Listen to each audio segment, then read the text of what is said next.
السلام علیکم، آداب ناظرین، شمع اسپیڈ نیوز میں آپ کا استقبال۔ میں آپ کا دوست عبداللہ خلیدی۔ آئیے نظر ڈالتے ہیں آج کی اہم خبروں پر۔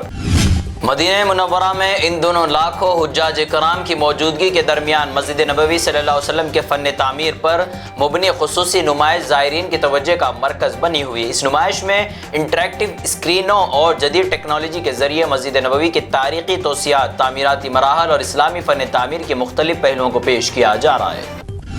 امریکہ نے ہندوستان، برطانیہ، پاکستان، جاپان، کینیڈا اور یورپی یونین سمیت 60 ممالک پر 10 سے 12.5% تک نیا تجارتی ٹیرف نافذ کیا۔ امریکی محکمہ تجارت کے مطابق یہ اقدام ان ممالک کی جانب سے جبری مشقت سے تیار شدہ مصنوعات کی درآمد پر مؤثر پابندی نہ لگانے کی وجہ سے کیا گیا۔ اس فیصلے سے عالمی تجارت پر اثرات مرتب ہونے کا امکان ظاہر کیا جا رہا ہے۔ کویت کے بین الاقوامی ہوائی اڈے پر مبینہ ایرانی ڈرون حملے میں ایک ہندوستانی شہری ہلاک ہوا جبکہ 63 افراد زخمی ہوئے۔ حملے کے نتیجے میں ٹرمینل نمبر 1 کو نقصان پہنچا اور فضائی آپریشن عارضی طور پر بند کر دیا گیا۔ کویت میں ہندوستانی سفارت خانے نے واقعے کی تصدیق کرتے ہوئے متاثرہ خاندان سے تعزیت کا اظہار کیا۔ امریکی حکام نے میکسیکو اور امریکہ کے درمیان تقریباً 2000 فیٹ طویل خفیہ سرنگ کا انکشاف کیا جس کے ذریعے کروڑوں ڈالر مالیت کی کوکین اسمگل کی جا رہی تھی۔ سرنگ میں بجلی، ہوا کی نکاسی کا نظام اور ریل کی پٹریاں بھی نصب تھیں۔ کئی مہینے کی خفیہ نگرانی کے بعد حکام نے کارروائی کرتے ہوئے 2000 پاؤنڈ سے زیادہ کوکین ضبط کر لی۔ سپریم کورٹ نے اپنے اہم فیصلے میں واضح کیا کہ ریاستی حکومت کو آن لائن رمی، پوکر اور بیٹنگ ایپس پر پابندی عائد کرنے کا مکمل اختیار حاصل ہے۔ عدالت نے کہا کہ جب کسی کھیل کے ساتھ مالی شرط یا داؤ شامل ہو جائے تو وہ جوا تصور ہوگا۔ بینچ نے نوجوانوں میں بڑھتی ہوئی بیٹنگ کی لت، مالی مشکلات اور خودکشی جیسے واقعات پر بھی تشویش ظاہر کی۔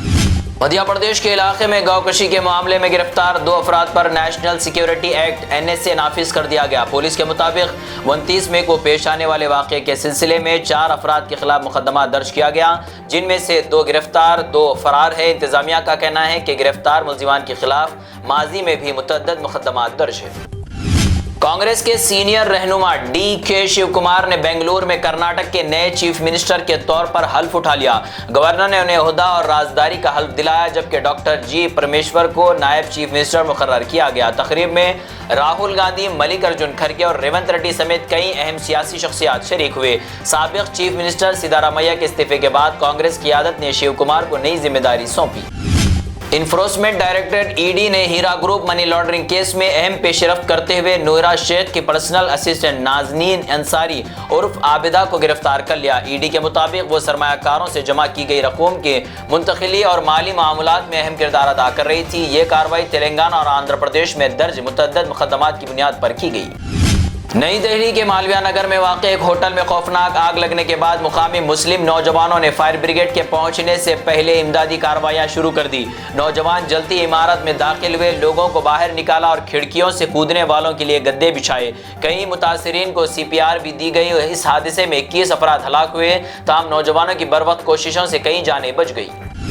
سوڈان سے حیدرآباد پہنچنے والے ایک مسافر میں ایبولا وائرس کی ہسٹری سامنے آنے کے بعد راجیو گاندھی انٹرنیشنل ایئرپورٹ پر طبی عملہ فوری طور پر ایکٹیو ہو گیا۔ مسافر کو احتیاطی طور پر گاندھی اسپتال کے آئسولیشن وارڈ منتقل کیا گیا جبکہ اس کے نمونے جانچ کے لیے CCMB روانہ کیے گئے۔